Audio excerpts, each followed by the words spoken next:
Okay, so in this video we're going to look at derivative of inverse functions. So we do need to review just a little bit. I don't want to review forever because you've already learned this, but I want to make sure that you understand what I'm talking about, because when we go to look at the rule of differentiation for inverse functions, it can be a little bit difficult to understand if we haven't preluded it with some review.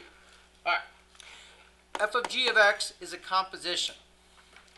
And back in Algebra 2, you learned if you did f of g of x and it gave you an x, and you did g of f of x and it gave you an x, then that would show that g and f are inverses of one another. Okay, so an inverse function, for instance, let's say that I had something that looked like 2x minus 5.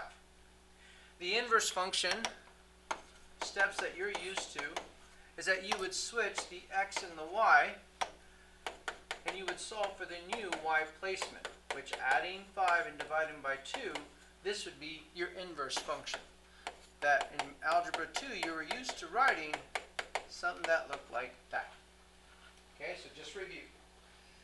An inverse function, first of all, inverse is not the same, and I don't want you to correlate it to the same of what a reciprocal is. So reciprocal is the flip of something, but the inverse of something is going to be the backward process.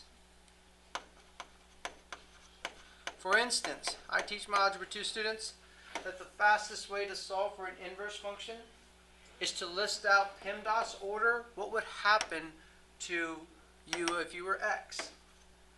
So in PEMDAS order, you would be multiplied by 2 first, and then you would be subtracting 5 from your answer. So an inverse shortcut is just to do the backwards opposite. So we'll take an x, and instead of subtracting 5, we'll add 5. And then, since we're doing the backward opposite, instead of multiplying by 2, we will divide our running answer by 2, and that's how we can quickly get the inverse function of f of x. Okay, so it's the backward process per se. This thing right here that I subtly did for you as far as x and y flipping process or positions is a huge part of how I'm trying to teach you how to remember to derive inverse functions. Okay? So here we go. The inverse of f is denoted by the notation that you just saw me do. So properties of inverses. If g is the inverse of f, then f is the inverse of g. 2 is the most important one that I correlate with trying to teach you derivatives of inverse functions. The domain, and I want you to put input. The input of the inverse is equal to the output of the original. Okay? This is big and important, okay? Because otherwise some of these get very difficult to understand. The other part is the output, this is where we go today, of the inverse is equal to the input of the original. Not every function has an inverse, but if a function does have an inverse, the inverse is unique. Okay? Let's go to our first example. So we are given f of x is equal to, let's do a rewrite real quick, to the following. And what I want to do is I want to find the inverse of f of x. Okay, so real quick, just from Algebra 2, the example that I showed, we would flip the x and y. Everything else stayed the same. And we would solve for the new y. Ryan, what would you do first to get y by itself? To get y by itself, I would take the square, I would square both sides. Square both sides. Here we go. So square both sides, power raised to a power. Christian, what do we do with a power raised to a power? Multiply. So that number would become what? 1. So I have x squared is equal to y minus 1. Taylor, what would I do from here to finish it off? Add 1. Add 1. So I get x squared plus 1 is equal to my inverse function. Then I could go ahead and write it as that. Okay? Now, A is done. B looks for the graph of f and the inverse. So let's go ahead and graph in blue our original square root of x minus 1. Okay? Rovik, what does the square root of x minus 1 look like without using a calculator? It's going to be convex, like Yep. going towards that direction, and then it's going to be shifted to the right Perfect. by 1 unit. Perfect. So at 1, we're going to shift the square root function over to the right. Because everything with the x, any one, we do what? We do the opposite, right? So it looks like it was minus 1 like to the left, but we're doing the opposite. We shift it to the right. Okay. So our inverse function over here now is x squared plus 1. Jordy, what does that graph look like without using the calculator? Perfect. Yeah. Parabola shifted up how many units? 1. Okay? Notice, well, let me ask you this. Do these right now, so I just graphed both functions. Do these look like inverses right now? Not fully, right? Partly they do, but not fully. Okay? Because inverses reflect across what? Y equals x. So this line is y equals x. And inverses will reflect. So this would reflect almost like folding like a page, and it would become here. But this, if I folded it across y equals x, would come here. Why did we not? Because it's not a function. It would fail the vertical line test. Okay? So if we did have this one, we would have a plus and minus version of our original. And that would show. So the green one showed because it was understood to be positive, but we would need a negative to show both. Okay? But nonetheless, it's not an inverse function because of the fact of it would fail the vertical line test. Okay? But nonetheless, from looking at this, square root and x squared are inverses of each other in some regard. It just depends on the domain. Okay, so describe the relationships between the graphs. What I want you to do is put just partly inverses. It just depends on the domain. We're going to do part D to show what that means. Okay? So our first graph was in blue, and our first graph was this f of x. Okay? As if you were to draw it out. This other one was f and the inverse of f of x. And you can list them out. You can see points that would show on these graphs. But ultimately, all I want to do is I want to ask you, what was the domain and range for each graph? So let's look at the original blue one that Rovik said was a convex shifted square root function 1 to the right. Anyone, what's the domain of what I just highlighted? X is greater than or equal to 1. So we'll say 1 to infinity, like that. Okay? What is the range for the same graph? Greater than or equal to 0. So if we go to the inverse function, which again is this red x squared plus 1, okay, that Jordy was telling us about. Anyone, what's the domain of that graph? All real numbers. And what's the range of that graph? 1 to infinity. So the big thing that I wanted you to see from that, here we go, this is the big part of what I'm showing you today, is that the input, aka the domain, is the same as the output of the other one. So the input of the original is the same as the output of the inverse.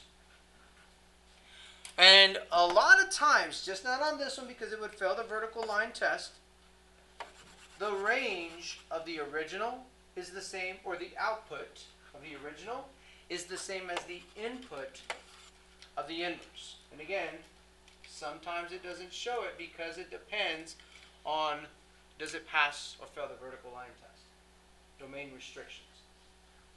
But nonetheless, that big piece that I just showed and highlighted and spoke was what I was trying to show you with that. All right. So here we go. My original is x cubed. My inverse is the cube root of x. I just rewrote it.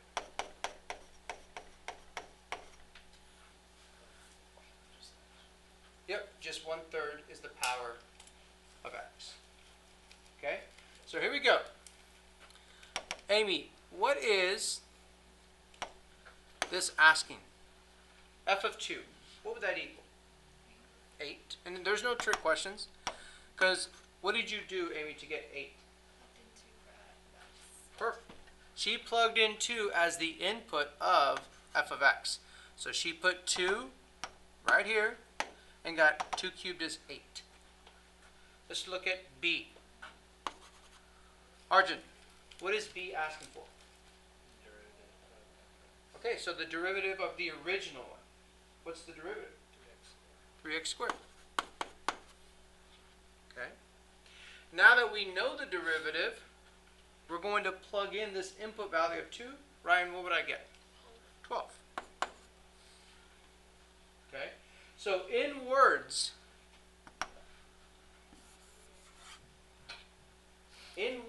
what is this? What is this saying? Anyone? Okay, so the slope on f, right, at x is equal to 2 is what? 12. Perfect. All right, so now let's move on to the inverse function. Alec, what would the inverse of f of x at 8 equal? 2. And what he did was simply put in this in the inverse function this time and got the cube root was 2. Now, Braden, what is the derivative of the inverse? 1/3 x to the negative 2/3. 1/3 x to the negative 2/3. Technically, times what? 1. Times 1. Okay, just want to make sure that we're still good with chain rule. And if I rewrote this f, the inverse of f of x, the derivative that is equal to 1/3 x to the 2/3. Now, last but not least, we're going to plug in this 8. Okay? And we're going to plug it into our input right here of the derivative of the inverse of f of x. Okay? So here we go. If I plug in 8, Christian, if I plug in 8 right now in this equation, what are the steps by hand without a calculator? First you do it to the power of 2/3. Okay, so here we go. 8 to the power of 2/3. What would you do, Christian? Cube root it and then square it. Okay, so he's going to say cube root it and then square it. Ryan, what else could I have done instead of cube root and then square it? Square root and then cube. I could have squared it and then cube root. Because multiplication order doesn't matter. Which one do you think I want you to do because it's more efficient and easier with bigger numbers? The cube root, yes. Do the cube, not this one. Do the cube root first because we know the cubed root of 8 is what? 2. Squared is 4. Times 3, 12. So the derivative is 1/12. Okay, so this right here, let me go ahead and write it over here a little bit neater, gave me 1/12. Whoops. I should realize what I did. Right here is 1/12. What do you notice about C and F? They're reciprocals. So does reciprocals mean inverse? No. So even though that these are reciprocals, A reciprocal doesn't necessarily mean that it's going to be an inverse. But I want you to see that because I'm about to show you an equation that'll do all the work for us faster. We have to understand from this example how that equation worked. Okay, here we go. Are there any questions before I continue? Okay, so let's look at the derivative rule. So guys, you're starting to memorize a lot. Chain rule, product rule, quotient rule, all these rules are being thrown at you. Here's another one. It's the derivative rule of an inverse function. Otherwise, something that looks like this. And we're going to take the derivative right here. That's the exact notation, okay? So if f has an inverse g, and g is differentiable at any x for which this is not equal to 0, and all they're saying, guys, they give you this caveat because they're saying, because of the equation, that the denominator cannot be 0, otherwise it won't work. Because you can't divide by 0. That this thing that we're learning right now, this is your rule. Okay? Yes? Why is there g of x? G of x is just saying g is the inverse of f of x. Is it the same as f minus 1? So g is, so think about it like this. F has an inverse function. F's inverse is this. And he has a really good question right now. But they're saying that the inverse function is g of x. So instead of writing g of x, I'm going to write in the equation that I want you to memorize this right here. That's what we're talking about right there. Are we good? Okay, so from this, what I'm trying to find is the derivative of the inverse function at a specific constant value. Notice that this right here is not, it's not what letter? X. So this won't give you a function like definition of derivative does, where f prime of x is equal to all this, and you can plug in any number and get any slope. This is specific, like the alternative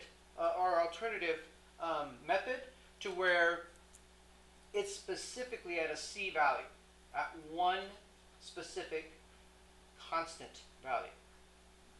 Are we good? All right, so here we go. The equation looks like this. My goal is to find what is the derivative, and I'll highlight it as I go so you can understand it. The derivative on the inverse function f of x at 5. Okay? Yeah. So if I did all the steps as far as, let me find the inverse function. Then let me take the derivative. And then let me plug in 5. That's a lot of steps. But I can use this memorized equation that'll find my answers just like this. Okay? Here we go. When I'm looking for a specific derivative of the inverse function at a specific a value, I'm going to immediately write the equation that we just learned that looks like that. And a lot is going on right now. Okay? Here we go. The input of the inverse, I'm going to do that again so you can watch it and follow me. The input of the inverse is the same as what? The output of the original. Okay, here we go. This will give me an answer.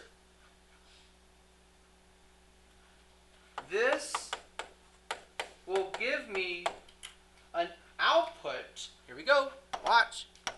This will give me the output of the inverse. And the output of the inverse is the same as the input of the original. So what does the inverse of f of x at 5 equal? 3. So that's going to be replaced here to where all I'm looking at is 1 over f prime of 3. So right now what you should have seen is this will spit out a 3. Because it's spitting out an output of this inverse, which is the same as the input of the original. Any questions, please ask. Okay, so now, from here, what's f prime at 3? 7 halves. So what's my final answer? 2 sevenths, because I have to remember it's the reciprocal of whatever I get down here. Because 1 divided by 7 halves is the same as 1 divided by 7 halves is the same as keep, change, flip. So the answer here is 2 sevenths. Okay? And yes, it is to memorize for sure. But they give you the pieces. A lot of times they will give you all the pieces you need. You just have to make sure that you understood the rule and you remembered it. But then sometimes it's more difficult. And it requires a lot of information that we've learned in the past to come back. And it's going to feel a little overwhelming, but we'll get it. So we're not given all the pieces. When we're not given all the pieces, we need to find the inverse function and an f prime before we can use the formula. Okay, so I see this. And this red flags me of, oh, this is the derivative of the inverse function. So immediately, I would write, for memorization, that it's 1 over f prime of the inverse at 2. Okay?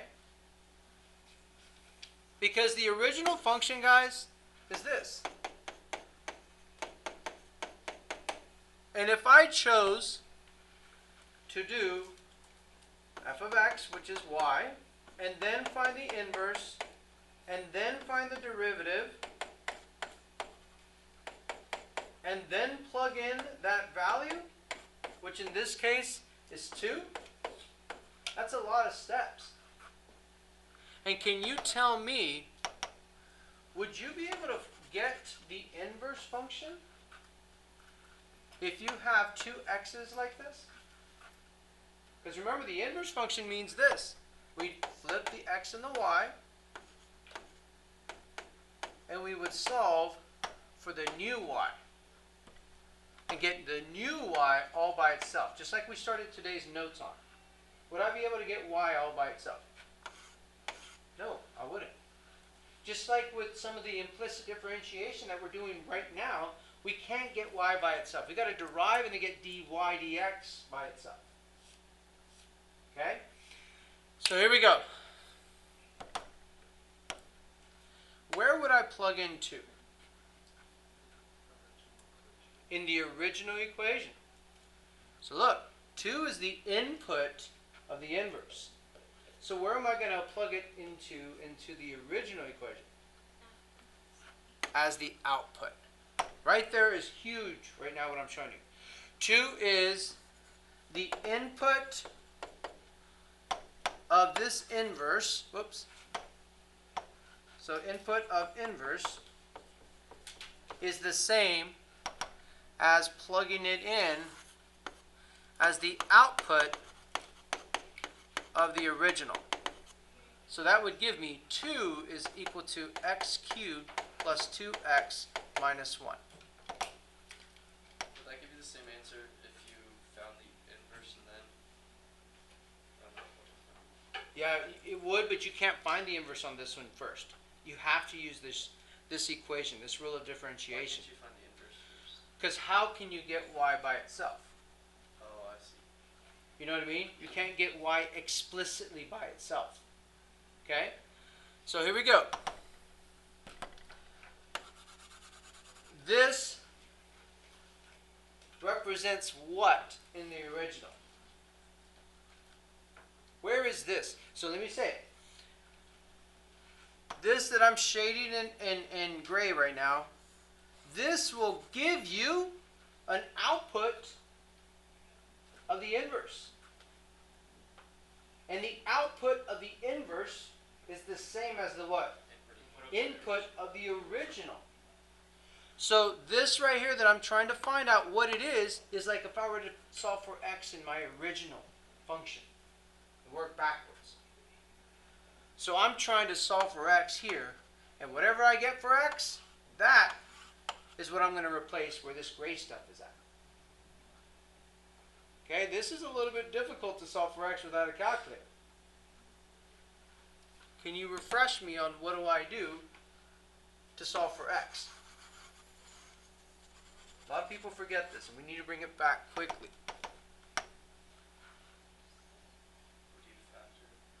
I could factor, but what do I always do first from what you see? What would I set it equal to? 0.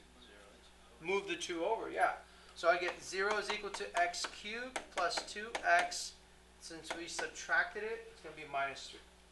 And I'll be impressed if you can remember what to do from here, because a lot of people don't remember.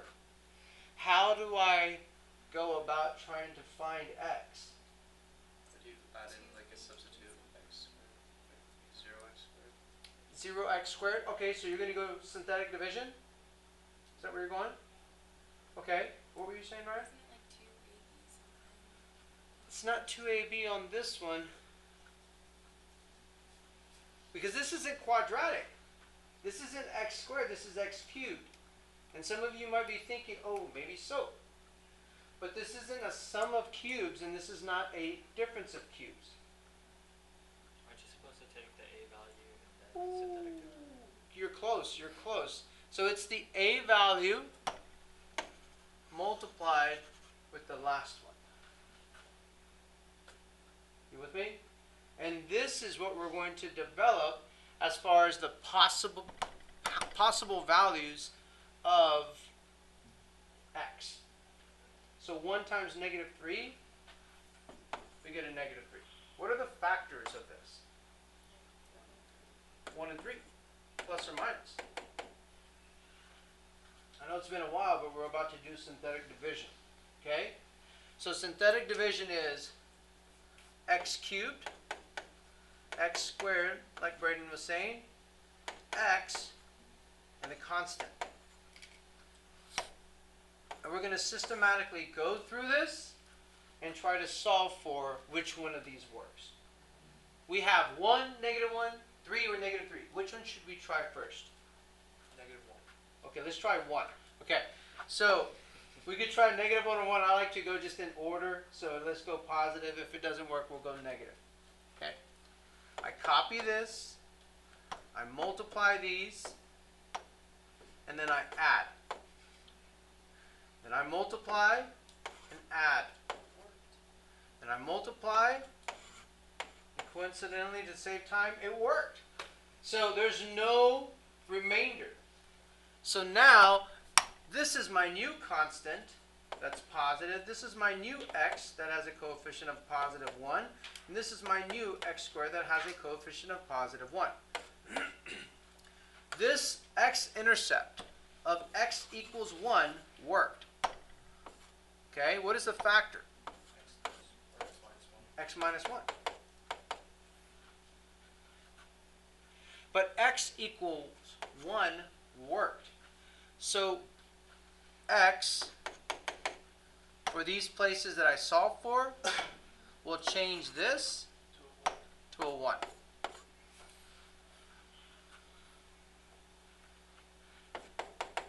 Because this is the only solution. Can someone tell me why there will not be any solutions for this trinomial? What could I do quickly that we've talked about? B squared minus 4ac. Discriminant test. So b squared minus 4ac shows that this will give me what kind of value? negative. And if it's negative, you have two imaginary roots. And that's a There you G. Roots. I was going too fast. Thank you, Brady. Alright, so this would be negative, so that means there are no x-intercepts. So this one's my only answer. Alright. Now that I finally did all that work just to find one, yes, Omar? Why do you have to do that test? Because there could be other answers over here. You said something, the negative answer does not work. So if I get a negative, there's two imaginary roots. So just to recap from Algebra 2, you still have a bend, but they never cross the x-axis. If I get 0, I will get a double root. Okay? If I get a positive number from that b squared minus 4ac, I could have two answers. Okay? Alright. So now, I need to look for the derivative of f,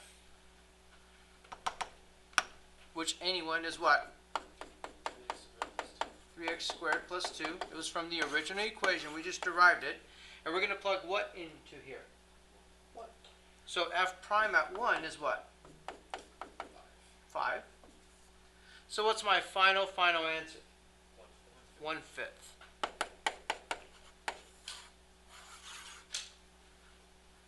A lot of steps, right? A lot of steps. But they're the same. Despite how difficult it gets, they're the same steps. Okay? Questions before I move on?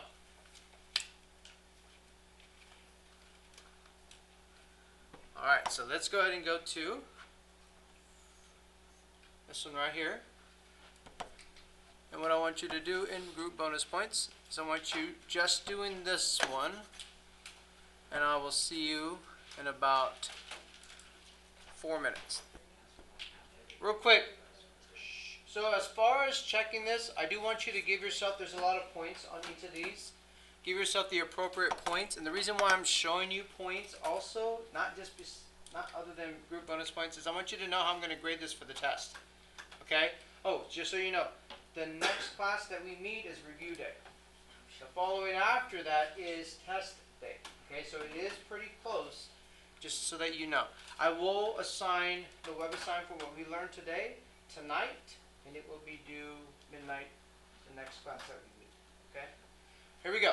Yes, I know that you can look at this and say, well, isn't the equation just g prime, okay, of the inverse of g at 2? I know that you could just find the inverse function of this, but I don't want you to do it that way on the test. When we go to the AP exam, you can do it like that if you want. But on the test, I want you to know this equation, because of the way they test it, it revolves a lot around the equation. Okay? And if you never learned it, those are easy points that we're losing. Okay. So, when I see this right here, I'm going to write this immediately.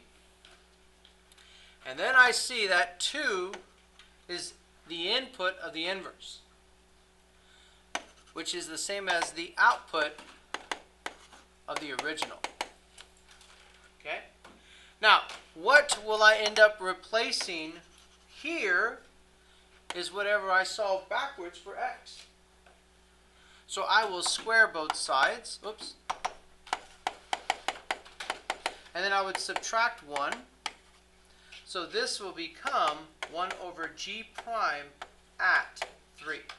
And this is all the work that I'm wanting to also see, okay, for the test. So off to the side, again, this is the derivative of the inverse function of g at 2. Off to the side, I'm going to find out what is g prime of x. And I'm going to use this equation and derive it. So that's like just a rewrite. Will become 1/2 of this to the negative 1/2 times 1, right? But I don't need to write the 1. Which is the same as the derivative function is all of this stuff. Okay? We are going to plug in this 3. 3 plus 1? 4. Square root 2 times 2 is 4. So this g prime of 3 will become what? 1/4. What's my final answer? 4. Because this is the same as 1 over what I got for g prime of 3, which, yes, it's just going to be multiplied by 4 over 1. And if you don't see it from that, please write it out like this, then do keep, change, flip, and you will see that the answer should have been 4. Okay, so here are the points. Each orange is 10, and each green that I circle will be 20. Okay? So, remembering the equation setup is big, because that's how you start. So there's 20. Okay? Plugging in the 2 as the output of the original one is 10. Solving backwards, there's 10. Taking the derivative, plugging it in and getting your value is 10. And then for your final answer, we'll go back to 20 if you got 4 for your final answer. So we have what? 1, 2, 3, 4, 5, 6, 7, 8. 80. 80 is a perfect. All right? Go ahead.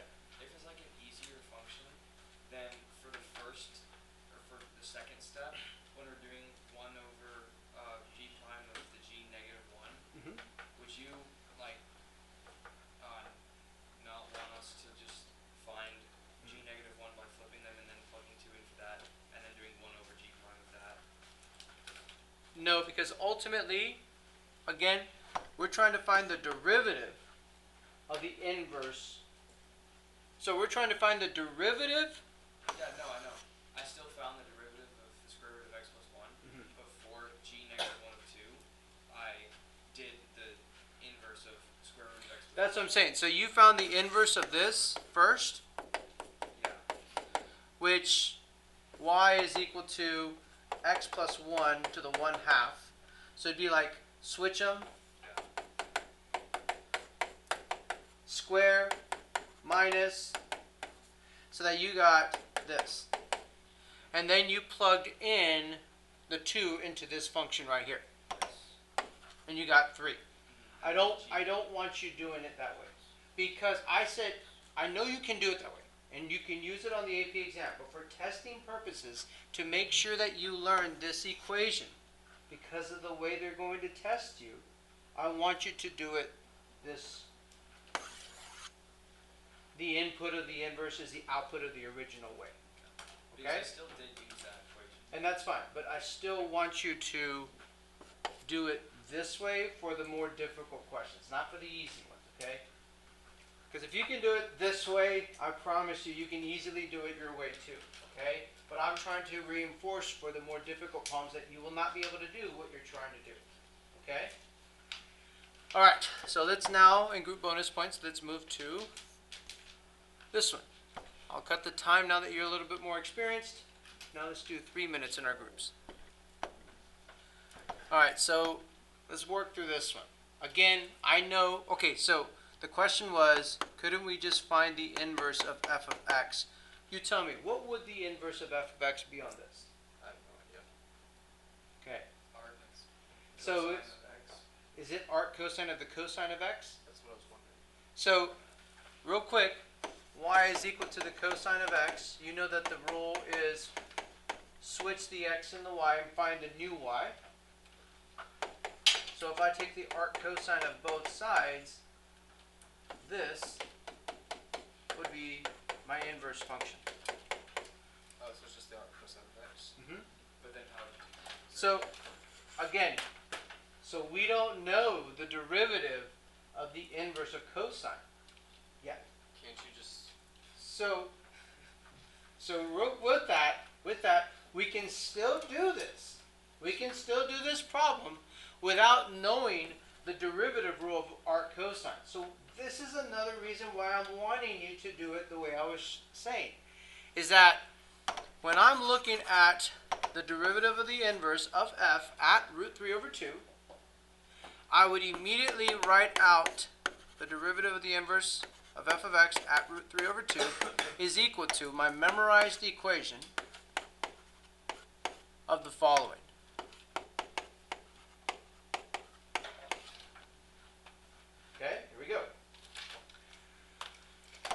input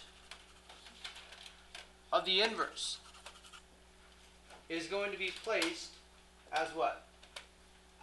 The output of the original. So here we go. Root 3 over 2 is now the output of the original, and when we solve backwards for x, we're going to replace all of this stuff with whatever we get over there. We good?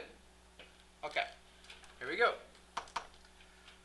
So I'm going to take the arc cosine of both sides. Go with me? So let's take the arc cosine of both sides. Otherwise, the inverse cosine. What am I going to be left with over here on the right side? X. Just x, because arc cosine and cosine cancel each other out. Just like x squared and square root of x, they cancel each other out. So you tell me. I know it's been a while. Maybe let me review instead of asking you. The arc cosine of root 3 over 2 is going to work backwards to an angle. Okay? To a radian measure angle. Pi over 2, pi over 3, pi over 4, all of those. Here we go. So this is my progression, and I hope you kind of have a little bit adopted, or will adopt, the progression that I'm showing you right now. Here we go. So on a unit circle, I'm being asked to find what angle did this positive root 3 over 2. And it's cosine. What is cosine? X. So I want x's that are positive. I'm looking at quadrant 1 and 4. The right of the y-axis. And I want the x value of these points to be a positive root 3 over 2. What angles do y'all see that at? Pi over 6. Pi over 6, which is that. And negative, ooh, okay, so negative pi over 6. Otherwise, 11 pi over 6. And this is going to segue a lot of what we're going to talk about in the second video of today's notes. Okay, we got a positive nonetheless, and that's what we were trying to find. The positive root 3 over 2 came from those two angles. But specifically, it's telling us. It won't always tell us, and that's where the hard part comes. But specifically, it's saying the angles between 0 and pi. Which one are we talking about? Pi over 6. We're not talking about these. Yes? So what was the rule again that said that cosine has to be on the right side and sine has to be on the top half? Think of it this way. Cosine is x, sine is y. There's not a rule that says, oh, I know where you're segueing to. That's the second video. Wait for it, okay? But pi over 6 is what we got. So all of this changes to pi over 6. Cool? Very cool. All right, f prime. We still need to find f prime of x. So f prime of x, anyone, is what? Anyone, just say it. Negative sine of x. Technically times 1, right? Chain rule. And now we're going to put in pi over 6. So at pi over 6, what's the sine? 1/2. Times the negative 1? Negative 1/2. So it's 1 over a negative 1/2, which my final answer is what? Negative 2. Nice. So here we go. 20 points if you set it up like this, okay, with the inverse of f of x right here. So you had like the inverse of f, whoops, at root 3 over 2.